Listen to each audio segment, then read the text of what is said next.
Hello ladies and gentlemen, welcome to the channel. My name is VirtualNunchucks. Hope you guys are having a great day. Hope this video finds you well. Today, as you can tell by the title, I think VR is a great advent for disabled gamers. It's a great option.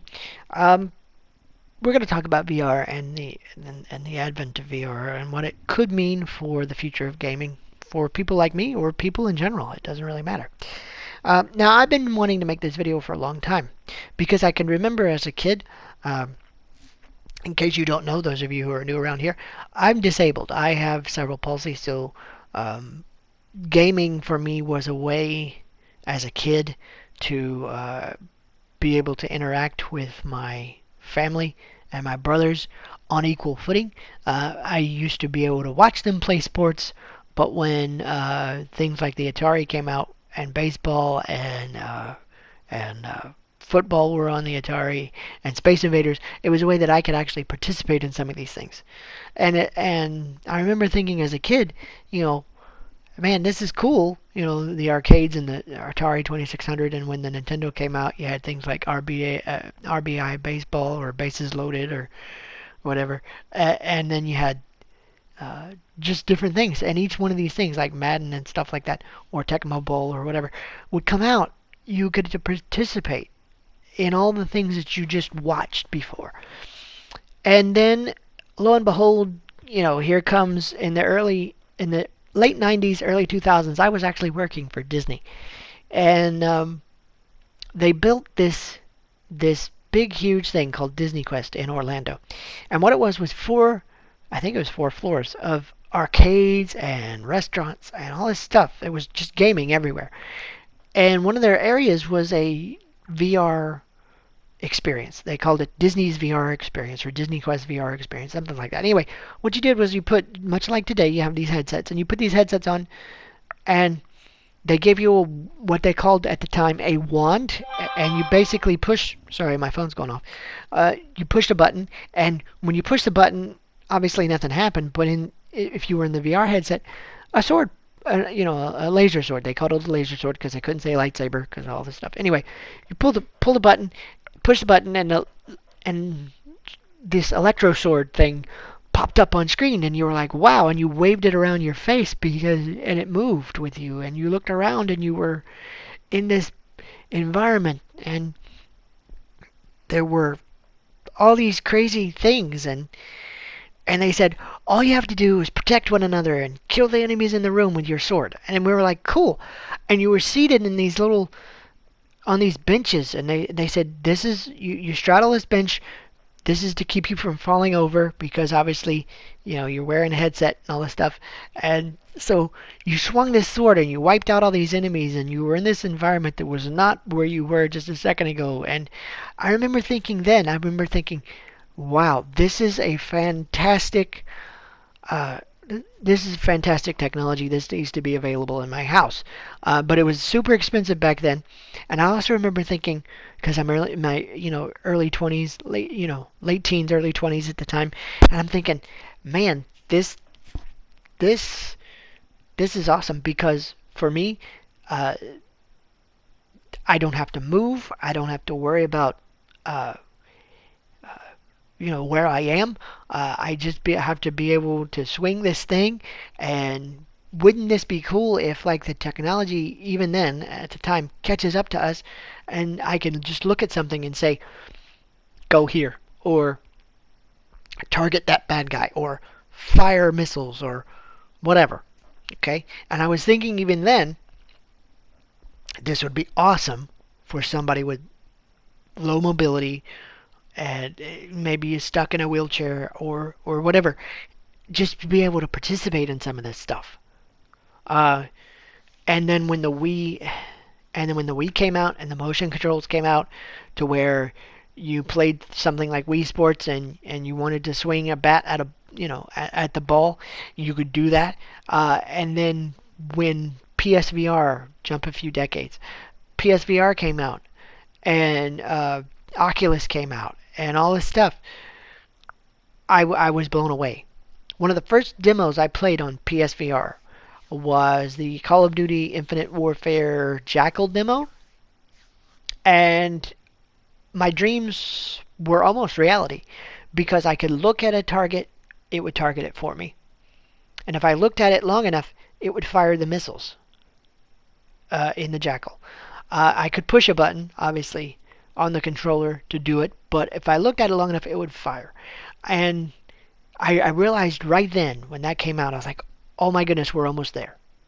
We're almost there to where a person like myself can just look at something and then basically tell it what to do just by looking and or talking to it. I mean, that's incredible. There are voice commands. I believe it's on one of those flight games that I played not too long ago. I think it was on Hawks back in the PS3 days, where you could actually put your headset on, turn on your mic, and you could say, fire missiles. And it would fire your missiles at the target that you selected. Or you could say countermeasures, and it would drop the countermeasures. So we're almost there. The technology is almost caught up to the point where a person who has no mobility whatsoever, or limited mobility, maybe they have control of their head or limited control of their hands, like me, and they can just talk to the machine, look at something, and it work. And not only is that great for future gaming, but if you're in VR and you're in this environment and all you want to do is look at something and say, go there, or fire missiles, or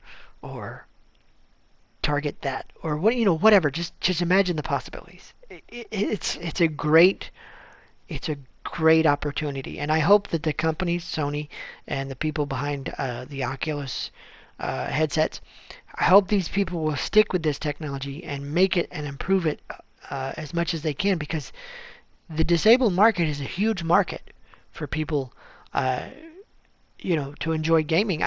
When I was a kid, that was my way to interact and be on equal footing with everybody. And it's a passion project of mine, and I wish there was a way for me to really just communicate with the developers, because it still is.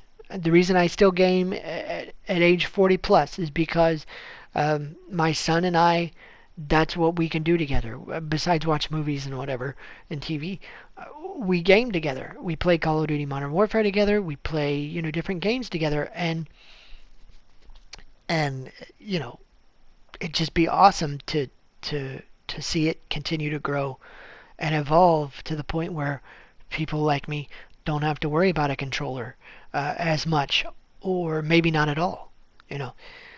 So what I thought I'd do is give you some of the games that you can play completely seated.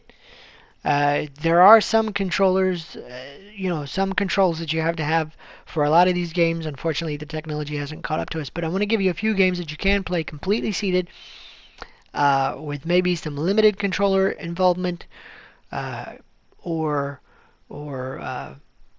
whatever. But here you go. The best games that I have found to play completely seated are games like Moss, obviously. It's a platformer, so you do have to have control with your controllers and whatever. But you can play it at your own pace, and it's a beautiful game to look at. You can play Astrobot Rescue Mission in VR. But again, it's at your own pace. It is a platformer. You do have to have access to your controllers and limited space there. If you want to use your Move controllers, Hot Shots VR can be played. Hot Shots. It's super hot. I say that all the time. Super Hot VR. You can play it completely seated.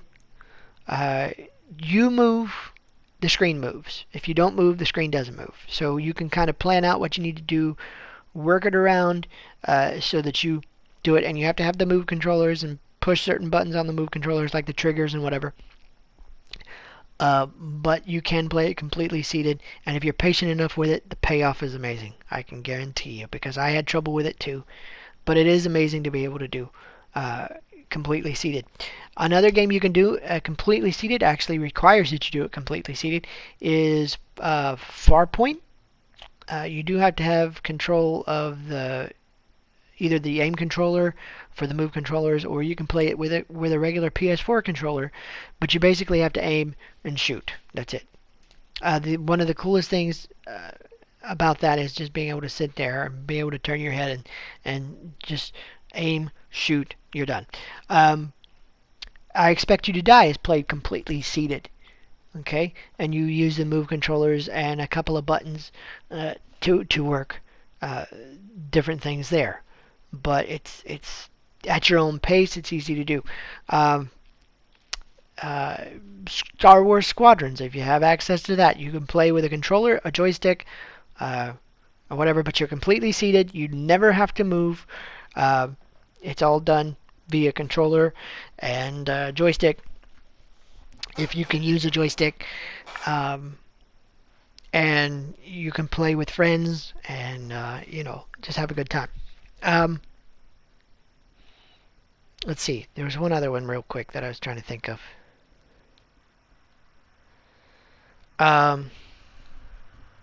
Oh, yeah, Job Simulator.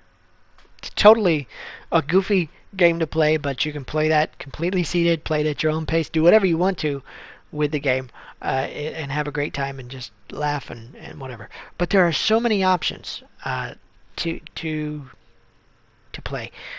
Keep Talking and No One Explodes is a good game because it's actually, you can play it with people who are not using a VR headset, and you're using the VR headset as the bomb technician. They tell you what to do, and if you do it right, you live, and if you don't, you blow up. But it's fun. It's fun to play. And so, it's a great thing, and I hope they keep advancing the technology so that people like us can continue to enjoy immersive worlds that we couldn't enjoy otherwise. So, hope this video made sense for you guys. If you did enjoy the video, leave me a like, of course. Leave me a comment down below. Let me know what you think of VR. Let me know what your favorite VR games are to play, and all that good stuff in the comment section down below. We can have a conversation about it. Don't forget, if you're new around here, I talk about video games all the time. We do news updates, opinion pieces like this one. We do reviews of games, and of course gameplay from time to time. I've been putting up all this game footage that I've had stored for a long time, editing it together. Most recently, the review of Star Wars Squadrons. I'm putting up a walkthrough of Ghost of Tsushima. So I do a lot of things. So just if you like it, subscribe. Hit that notification bell. 70% of you actually are watching my videos and you're not subscribed. Shame on you. You should subscribe. It only takes a second. It's free. It doesn't cost you a dime. It only costs you a click. And I think you can do that. Most people can. All right. So I hope you have a great day. Don't forget, you can follow me on Facebook.com/VirtualNunchucks, over on Twitter @VNunchucks, of course, Twitch.tv/VirtualNunchucks. But I'm here on YouTube every Monday through Friday, and I'm on Twitter all the time. Matter of fact, I post things on Twitter that you guys don't see on YouTube sometimes. So, yeah, check me out. Hope you guys have a great day. We'll see you in the next video. Bye, guys.